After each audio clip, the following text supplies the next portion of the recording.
Assalamu alaikum friends, welcome to question number 31. This is from March 2020 and this question is a little bit complicated because all the questions in this, the requirements is a bit complicated and challenging. So we have to go a little bit slow in this. Okay. So this is regarding an internationally successful football club and they are preparing their financial statements but they are facing some liquidity problems. Now let us go to the requirements. As you can see, we have stadium sale and lease back and improvements. Then we have television program content right and we have players contract cost. So it's more about intangible assets. Right? The broad topic is that, but in that we have smaller topics also. Now, part A.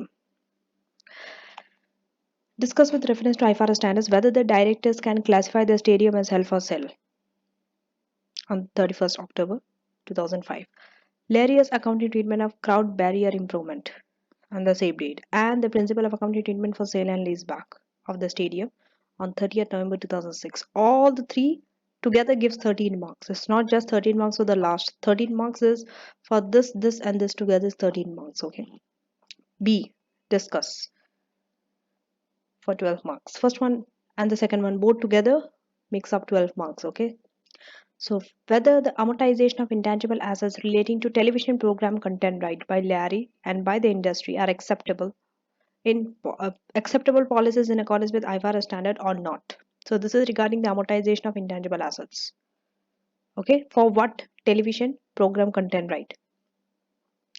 Second, how to account for the player's contract cost. How do you account for this? Including the contingent performance condition. They have a contingent performance condition in that contract cost. How do you account for that? Including that thing.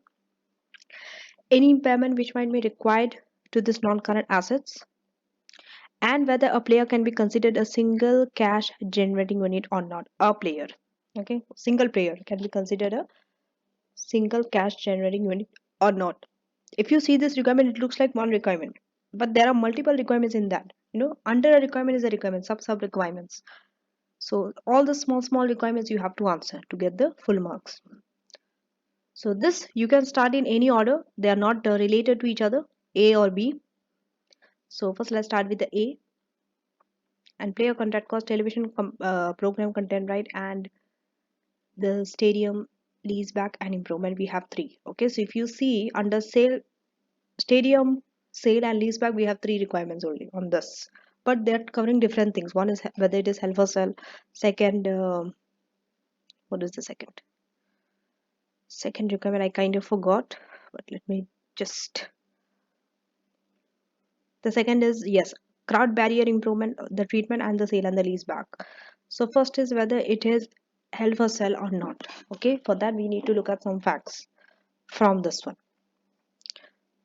So for this we only need this paragraph. We only need this portion. We don't need the television program and the player's contract cost. That is for the requirement B. Requirement A, only we need this, the two paragraphs.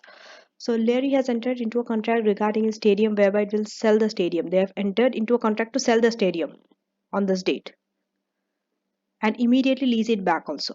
Directors wish to classify this stadium as non-current asset held for sale in his financial statements for the year ended 31st October 2005, as they believe the sale to be highly probable at that date. The sale contract requires the disposal of stadium for its fair value. Okay. Disposal at fair value of 30 million and for them to lease it back over 10 years. Present value of the lease payment at the market rate is 26 million. Market value for the stadium of this type has not changed in several years. That means you can use the same fair value and it is unlikely to change in the near future. Stadium is being depreciated by 5% using reducing balance base. So depreciate 5% using reducing balance method because it's a non-current asset. So you have to depreciate it, right? The stadium. In the year to 31st October 2006. This is 31st October 2006. It is anticipated that 2 million will be spent to improve the crowd barriers in the stadium. There is no legal requirement to improve these crowd barriers. They have incorrectly treated this amount as a reduction of the assets carrying amount. That means this 2 million that they are going to spend in the crowd barrier to improve, they are reducing it from the assets carrying amount at 31st October 2005. and the corresponding debit has been made to profit and loss. At 31st October 2005, carrying on of the stadium after depreciation and deduction of this crowd barrier is 18 million. Okay,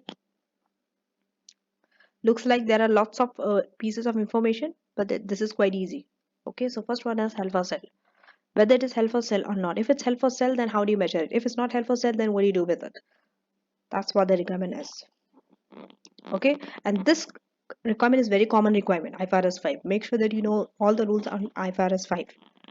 Okay, you need to know the qualifying criteria, whether it has to be classified as held for sale and when. So non-current asset, okay, they can be classified as held for sale. Immediately start from the standard that it will be classified as held for sale if these conditions are there. But first you need to define, okay, that non-current asset will be classified as held for sale if its carrying amount will be recovered principally through sale transaction rather than having it continuing it, right? So if it is available for immediate sale in its present condition, and means two condition has to be there. One, in the present condition you have to be able to sell it. Second, that sale has to be highly probable within 12 months of classification as held for sale. If these two conditions are satisfied, held for sale. But there is one exception to this standard. If there is some exception, write that also. Okay,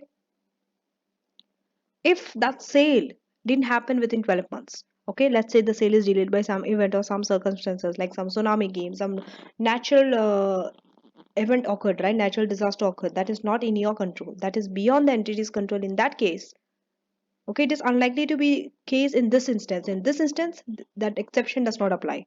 It looks like it's very unlikely for a stadium, but generally, if any circumstances like that occur which is not in your control and beyond the entity's control, you still can recognize it as held for sale. Okay, so Larry has entered into a firm sales commitment. Even though they have entered into a firm sales commitment, but the sale did not occur, it will occur after the 12-month threshold. It didn't occur within 12 months. Therefore, stadium cannot be classified as held for sale. Write a conclusion like this. Your conclusion should be one line, not even one line, maybe 4-5 words. This should be classified or this should not be classified. If this question was that this should be classified as held for sale, let's assume the answer is it should be classified as held for sale. Then you have to write more answers that it should be measured, fair value less cost to sell, and blah blah blah, those things. But since it should not be classified as held for sale, so this answer is over. Nothing else to write about it. It's not classified as held for sale. Okay.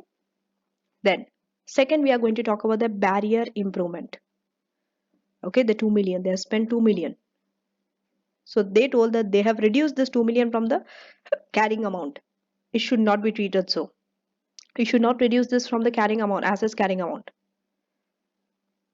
You have to talk about IS 37 in fact. But if you see, okay, you may not have approached this question through IS 37 because most of you might not even think about IS 37. Okay, you might say that you can offset. This is valid to remember. Okay, but there is a note to that. We'll go to the note later, but first we'll go through IS 37, let's assume. So they say IS 37, whenever you say, you have to talk about provision. When you have to recognize provision, you have to give the condition. You can recognize them when there's a present obligation. Present obligation, it could be legal, it could be constructive. Okay, because of some past event. But in your case study, they clearly told that there is no legal obligation. There is no present obligation. Why? Because you may decide not to carry out the improvements. You have no obligation to carry out the improvement. It's your wish. If you don't want to carry out the improvement, you don't do it. So it's not known as a present obligation. It's your wish. You want to improve, you improve it. So it's not a present obligation. So therefore, this 2 million, what are you going to do with this 2 million, which is incorrect? Correct it. How are you going to correct it?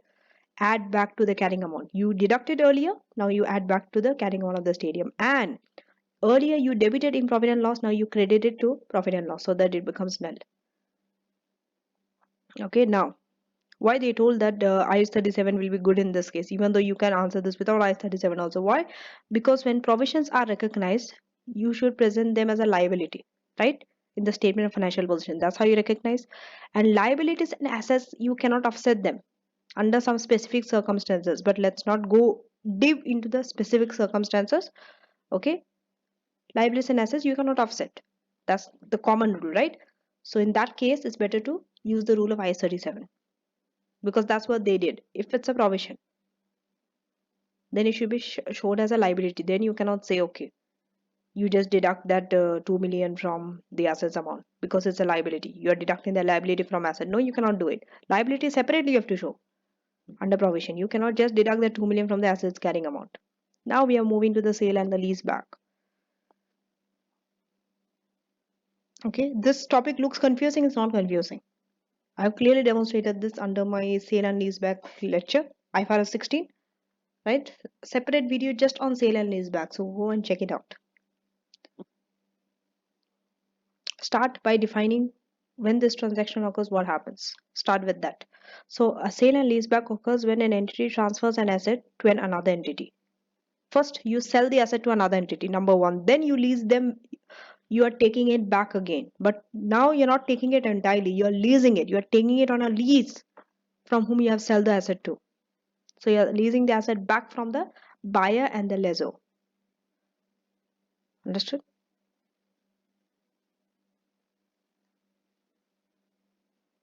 So now how the accounting treatment. Remember, when it's a sale and leaseback, you have to first identify whether it's a sale or not. If it's a sale, treatments are different. If it's not a sale, treatments are different. So in this case, accounting treatment will depend on whether a sale has occurred or not. Very important. You have to identify this in your answer. So under IFRS 16, you have to apply IFRS 15. What did I just say? You're shocked that under IFRS 15, how are you going to apply IFRS 15? Yes, if it's a sale. If it's a sale under IFRS 16, entity must apply IFRS 15. Okay, forget about it. That's not so important. You apply IFRS 15 if it's a sale. Okay. That means you have satisfied some performance obligation of the customer, right? So you have to first see whether it's a sale or not. In this case, that means in this case study, this seems like a sale. It's a sale that will occur on 30th November 2006. Why? Because of a binding sale agreement commitment. There's a contract that you're going to sell the stadium. You have all the information. The farewell is given, right? And it's binding because there's a contract. It's binding now. The sale is likely to take place because a contract has been made. So this is likely to be a sale. Now you have to go according to IFRS 15 to deal with it for the part of the sale. But after you have leased it back, you are going to use the rule of IFRS 16 also. So remember, you are using two standards here, IFRS 15 and IFRS 16. Don't get confused. Because one, you are using IFRS 15 because you are selling. It's a sale. You are using IFRS 16 because you are leasing it back. Understand this. Okay.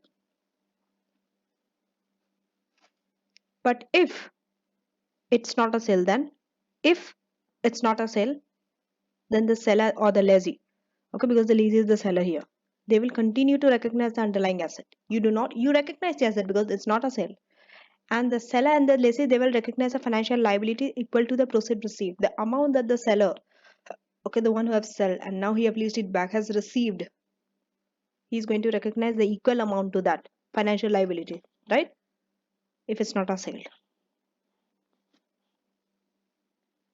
This tutorial note is given just for your understanding. If it's not this, then what would be your answer? Then how your answer would look like? It would be different, right? But this you don't have to write in your answer. It's not needed. That if it's not sale, you reckon no. If it's a sale only, see whatever your answer is, just write it. Don't write the alternative. But tutorial note is just for understanding purposes given. Now, this part is the most important here.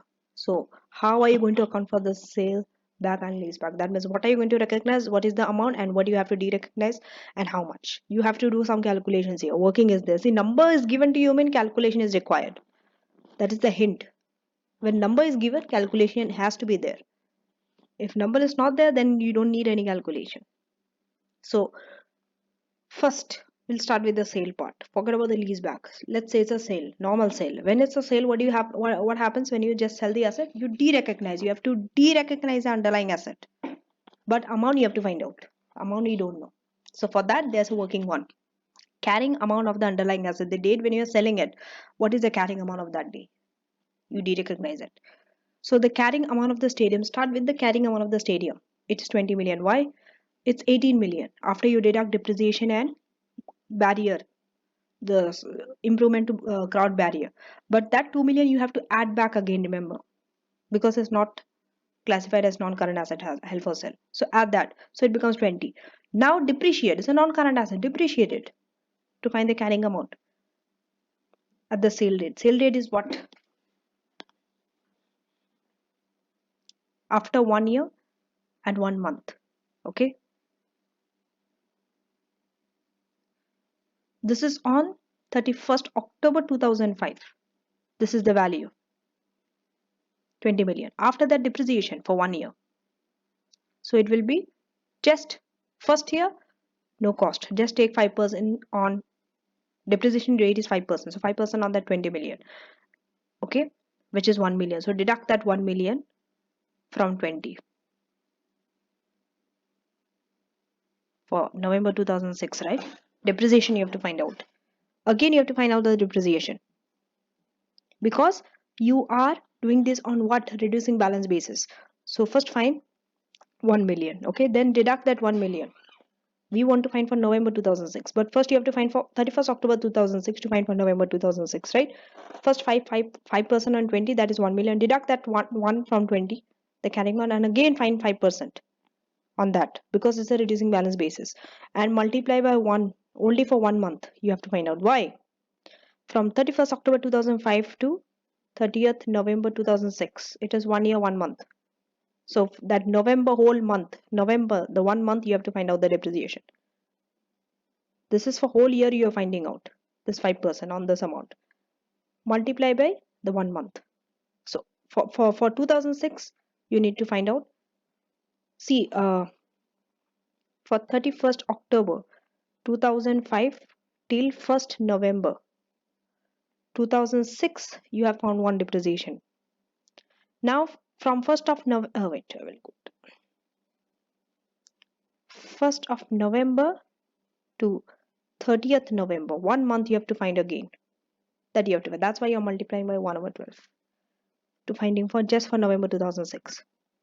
For November 2006 only, which is 0.08. So the carrying amount of the sale date will be just deduct your depreciation from 20, 1 million. First year depreciation. Then this one for 1 month. 1 year, 1 month. This is for 1 year. This is for 1 month. The November month. This is your carrying amount. You de-recognize this amount here. After that, lease part is over. Because of lease, you will be having some profit also. Profit on disposal. Sorry, you are selling, so you will be having some profit. But we'll come to the profit later because it's a balancing figure. Okay, so now we are going to lease. We are leasing it back. That means assume that it's on lease. So when it's on a lease, from the lessee's point of view, what do you recognize? Who are you? You are the seller. Seller is the lessee. So you have to follow the lessee's accounting, not the lessor. So right of use asset you have to recognize, and lease liability also you have to recognize. Lease liability is equal to 26 million. They have told you the present value of the future, this thing, which is 26 million present value. Right of use asset is not the same as lease liability in this case, okay? Because you have sold some of the asset. So right of use asset, how are you recognizing it? Recording at the proportion of the asset's previous carrying amount that relates to the rights that are retained. The rights that you have retained, you are recognizing. The one that you have sold is sold.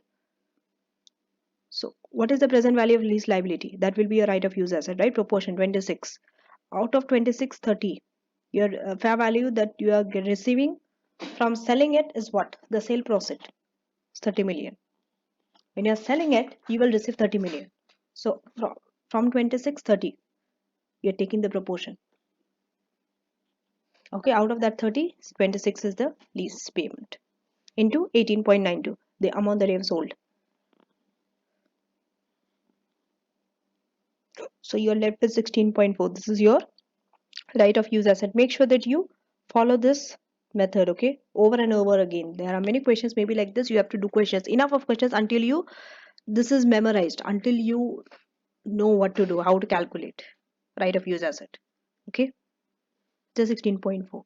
So recognize use of asset 16.4, and profit on disposal is the balance figure 1.48. Let's go to the working number 3. So it is simply just add your debit and credit.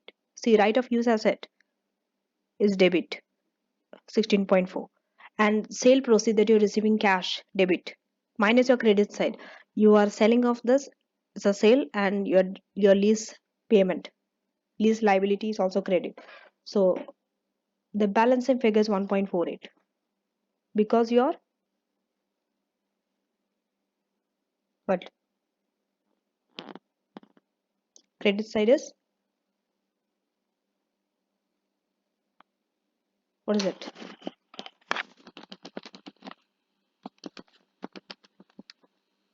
Your debit side is more.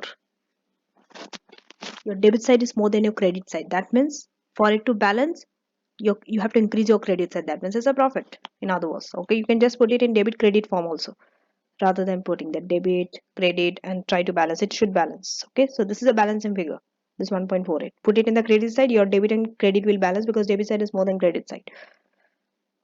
Therefore, it's a profit on disposal. It's a sale means you will find a profit also. Now we are going to part B, intangible amortization. Okay, so that thing is also over. Part B, we have to read the case study.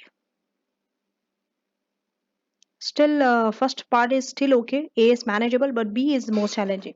Okay, like according to me, if I ever have to do this, it's challenging, right? It was challenging for me back then also. It was kind of boring, but anyway, we'll try to overcome that. So here we have two things. Okay, one is regarding the player's contract cost. The other one is relating to the television program content, right? First, we'll finish the television program first. Okay, so they have its own subscription based television station. Okay,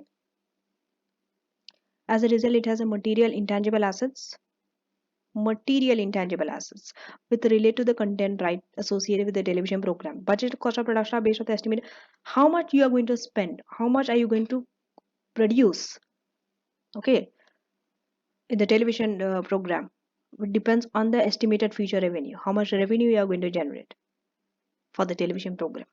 Okay, then this cost of production are then capitalized as what? Intangible asset, and they are called content rights. That means to watch some content you need to have the right, otherwise you cannot. So the directors believe that intellectual property is in the content right is consumer customers view from the view the television program. Consequently, they currently amortize. What do they do? Amortization. Amortize the content right based upon what? Estimated future revenue from the television program. They amortize based on that. So for example, if a television program is expected to generate 8 million of revenue in total, 4 million of that revenue is generated in year 1. Then the intangible will be amortized 50% in year 1. Why? Because 4 over 8. Sorry, 4 over 8. 50%. In year 1, they are generating 4 million of revenue. Out of the total revenue, 8. So 50% of amortization in year 1. That's how they are going. Okay. However, the industry practice is to amortize the capitalized cost of the program. What is the industry practice? How are they amortizing? The capital cost of the program less its recoverable amount over its remaining useful life. You need this industry practice also in your answer because they told whether it is acceptable or reasonable with them or not, or whether it is breaching your IS 38, right, or not, the amortization policy that they have used. So let's start.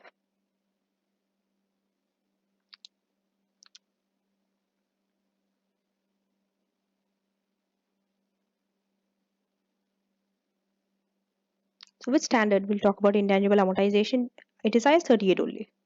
They have a, see, most of you who went through this, you know that you didn't go through this reputable presumption, right?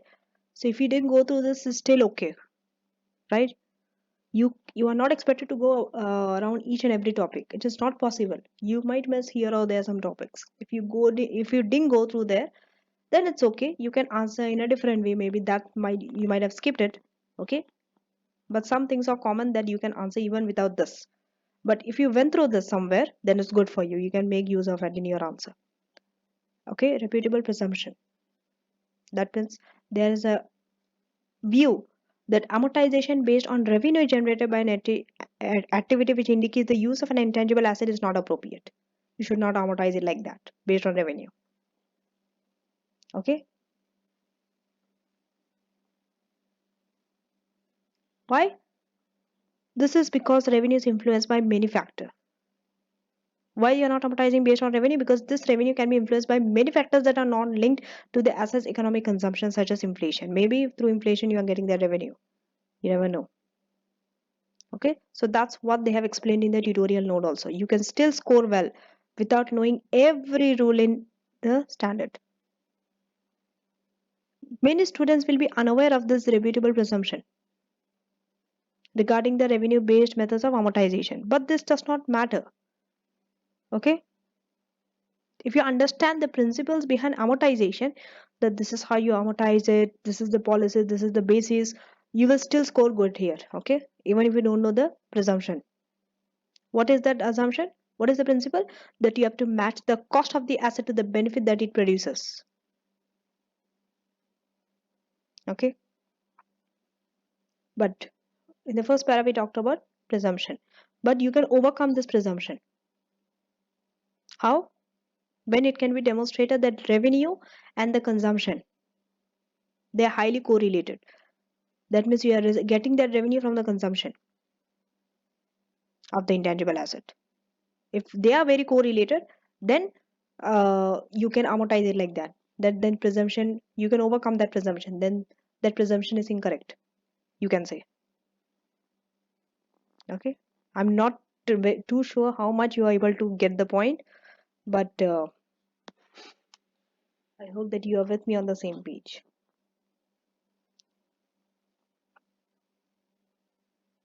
So they have included intellectual property also, because intangible assets, so they will include something, right? Intellectual property.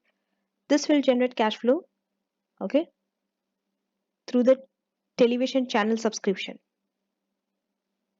The more subscribers are there, the more cash flow you will receive. Okay, and so the estimated revenue from the television program determines the amount to be spent on producing. So the amount of revenue that you estimate to get, okay, will determine on how much you're going to spend on that television program. Understood? That is the thing, the policy of this company. So therefore, in this case, revenue you can say is a proxy of the pattern of consumption. Usually not most of the time, but in this case you can say it is. It reflects the proxy for a pattern of consumption of the benefits received. So therefore, you can say the revenue and the consumption, they are highly correlated for this intangible asset. Okay, so in this case, revenue based amortization seems appropriate. Understood? Because they're highly correlated. You can say, okay, this much revenue if you're increasing, that much cost also you are going to incur. So it's okay to say you can amortize it like this. Revenue based amortization. Based on your revenue, you can amortize it. This seems appropriate in this case. Now we are moving to industry practice, because we have to talk about industry practice, whether it is acceptable with them or not, because the requirement, it's specified, right? The industry practice and all. Did it? Just, yeah. And by the industry are acceptable policy in accordance with IFRS standard or not, you have to. Specifically when they mention something in the requirement, it has, that means they want that part to be there in your answer. Okay, then you have to be more careful that you include it. So about industry practice, you have to include it in your answer.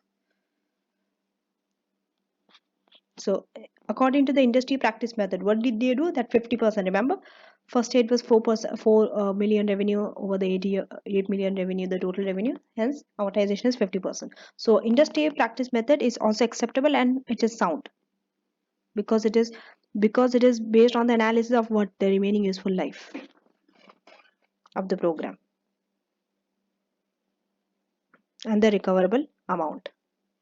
So this approach, it does not contradict with the IS 38's prohibition on revenue based amortization. See, IS 38, they prohibit that you can amortize based on revenue, but this, if you amortize it like this, it does not contradict the IS 38's prohibition, right? Because it is not based on direct matching of revenue and amortization.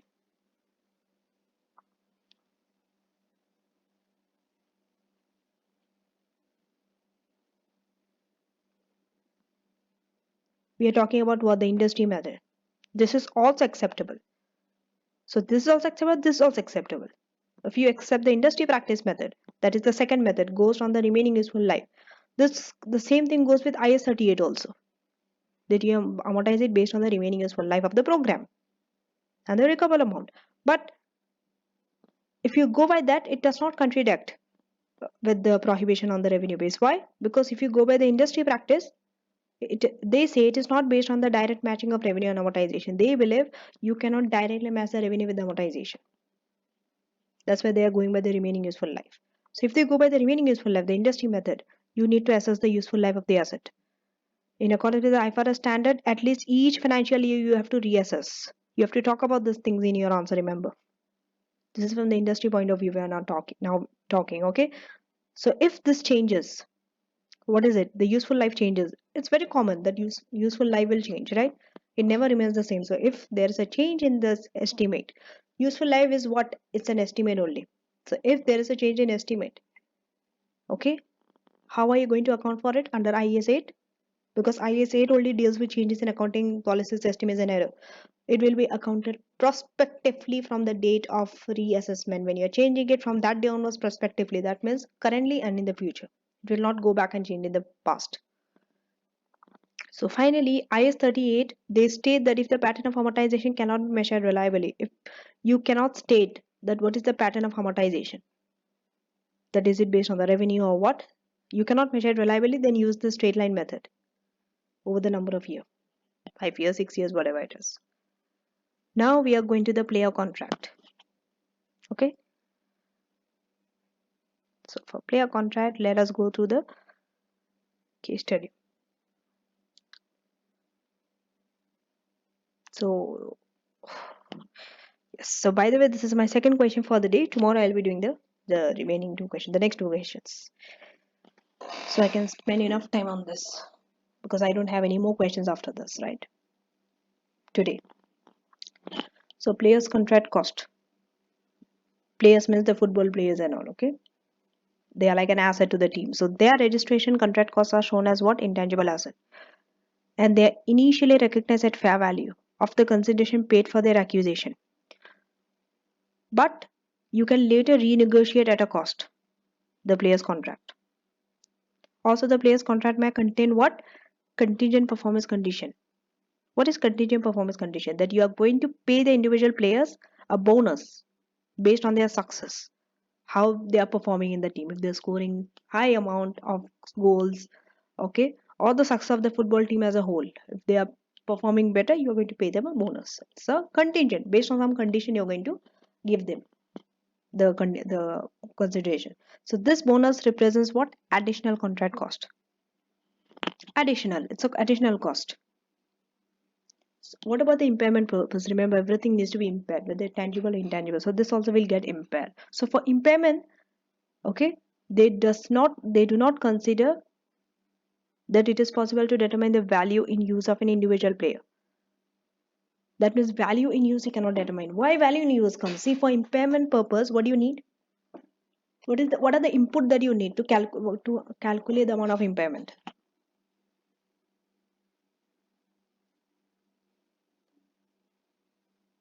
Carrying amount minus higher of these two things. One is recoverable amount, right? Okay, minus recoverable amount. Recoverable amount is higher of these two things. Fair value minus cost to sell, less cost to sell. And value in use. So value in use we cannot determine here. Value in use means what? Value of the individual player, value of keeping that player, value of individual player. So you cannot determine. Why? See, individual player, if you just keep it, there is no value. Football has to be played in a team. No one player can play the football, no? So there is no value of keeping that. So you cannot find the value in use of an individual player. Therefore, this part is out. You only need to work out on these things and the carrying amount. So unless the player were to suffer a career threatening injury, that means some injury happened, because of that their career is at risk now, they cannot play anymore, let's say football, or they cannot play in the team, then you can find the value in use of the individual player. Okay, so players only generate direct cash flows when they are sold to another football club. When you're selling to another football club, they are going to receive a cash. Otherwise there is no way that they're generating any cash flow. So now the requirement asked you, how are you going to account for the impairment? and whether they can be considered, a single player can be considered as a cash generating unit, single cash generating unit. Okay, they told whether a player means single person, single player. They didn't say the players.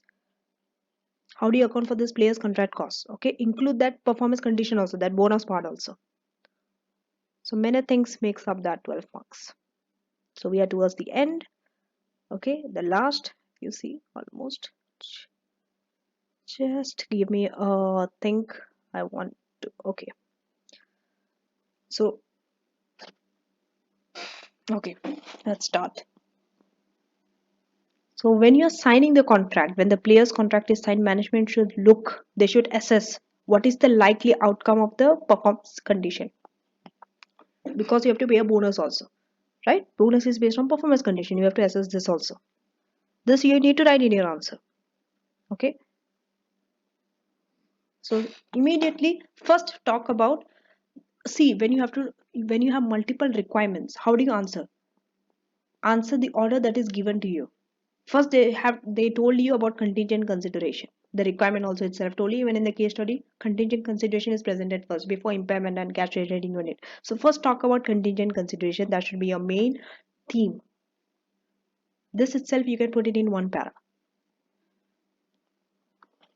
Okay. So if you see, this is about contingent consideration. Next we are moving towards the other part, right? So contingent consideration, you recognize this in the initial registration cost, in the player's initial registration cost, right?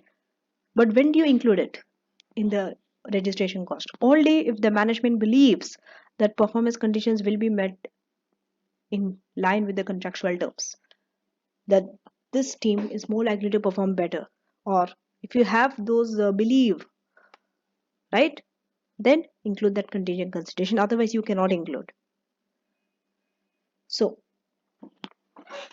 you have to make a periodic reassessment should be made of the contingent consideration.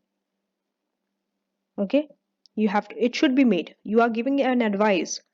Okay, remember, you are an accountant, a professional accountant, you are giving advice on what they have to do on the contingent consideration. They have to make periodic reassessment.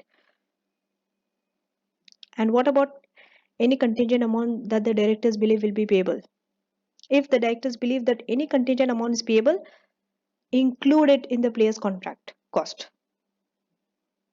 From the date management believes it, the performance conditions will be met. If the management believe that from today onwards performance conditions will be met, from that day onwards include the contingent consideration in the player's contract cost.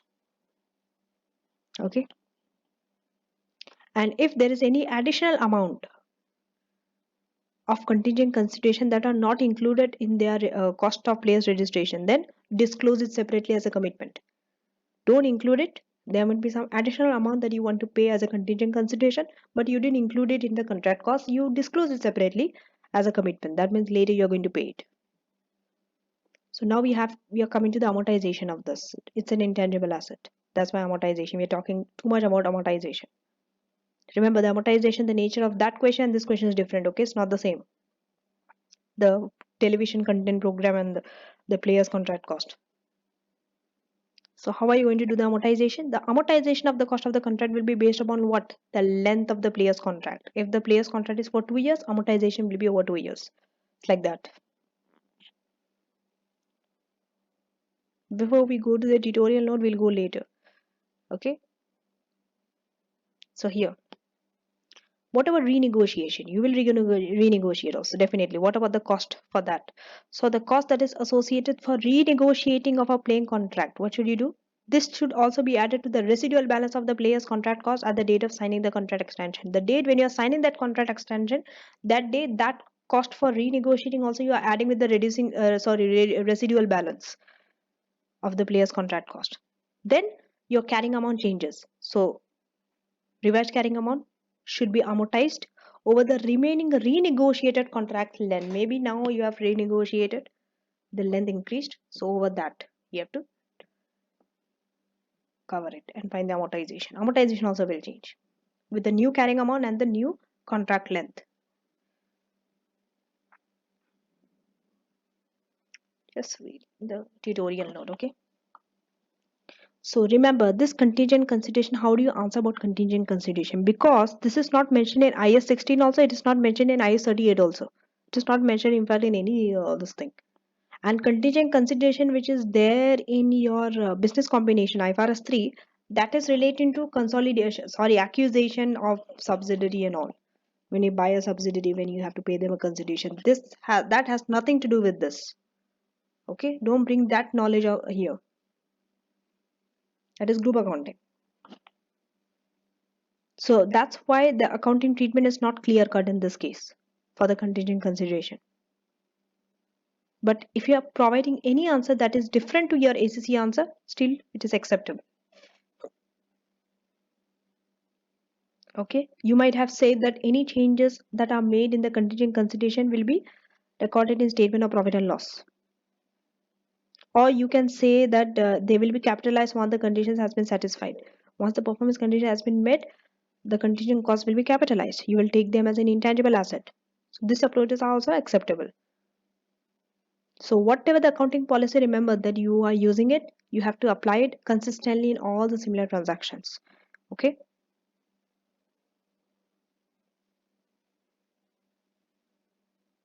Now let's read the tutorial note. They say that if if a player is going through any injury, this is an indication of impairment. Why? Because of that injury, now they cannot bring more benefit. They cannot perform better. They will be performing less, right?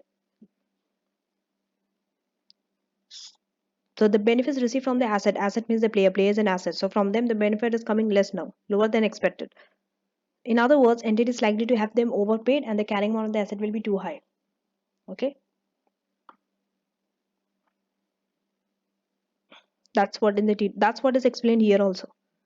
When a player sustains a carrying trading injury or is removed from the team, carrying amount of the individual would be assessed against the best estimate of the individual's fair value less any cost to sell. Okay, how do you find the carrying amount of the individual? See, when you are having any injury, we are talking about impairment. That means if there is an injury, it's a sign of that there is an impairment. Okay, so if there's a carrying amount of individual have to be assessed against. That means this you are minusing it, deducting it, finding the difference with what? The recoverable amount. What is the recoverable amount? Value in use is out. You cannot say higher or fair value less cost to sell and value in use. You have studied it like that. Okay, please see the difference in your way you are writing this answer. In the knowledge part, when you're studying from the textbook, what did we study? Carrying amount less fair minus higher or fair value less cost to sell or value in use. You take as a recoverable amount. But in this case, clearly they mentioned value in use you cannot find out, but fair value less cost to sell you can take it. So carrying amount minus fair value less cost to sell is your impairment. Okay. So the best estimate of the individual's fair value less cost to sell. Against the carrying amount you have to assess to find the impairment. And an impairment charge made in operating expenses if the loss arises. So then there's an impairment which might go to operating expenses. Now we are moving towards the end to the cash generating unit. First we started with what? About the contingent consideration. Once this part is over, we went to the impairment. Now this part is also over. Now we are moving towards cash generating unit. The tutorial note gives the definition that it is the smallest group of assets that generate cash flows independently. Okay, so they clearly told that any individual player, if you are keeping them individually, they cannot generate any cash. That's why it is unlikely that they will be a separate single cash generating unit. They cannot be a separate CGU. They are not generating cash flows independently. They have to play as a squad, as a team. 11 players are needed, right, to play a football. Individual, how can they play a football? So they are not going to receive any benefit also. So it is very difficult to determine the value in use also of an individual player in isolation. Why? As players cannot generate cash flows on their own unless via a sale. When you're selling individually the player, you can generate cash flow. Otherwise, you cannot. It is even there in the case study also if you see. That's why you cannot find value in use. So see, even for cash generating unit, you need value in use and fair value less cost to sell. Okay, so that's why they talked about value in use at the end also. Again, this also you cannot determine.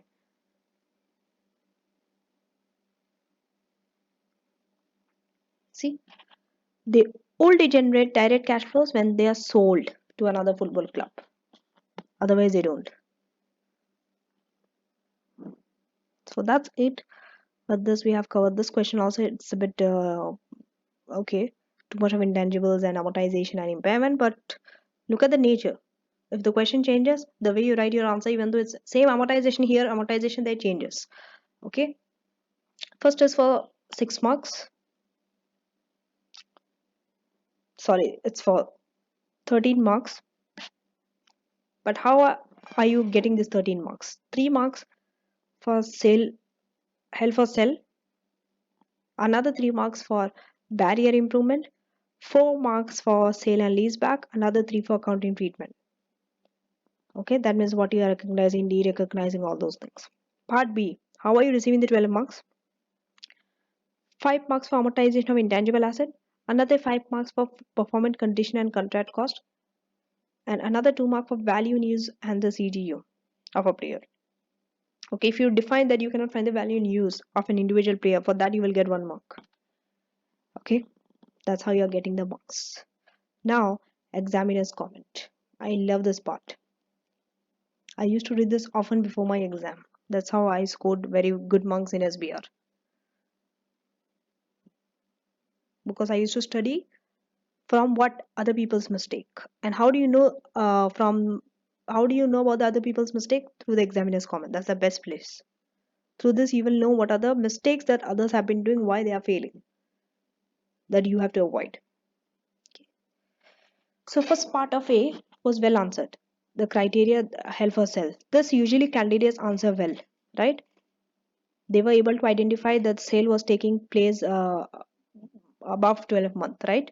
So therefore, it is not held for sell. Second part of A, this was also consistently it is well answered.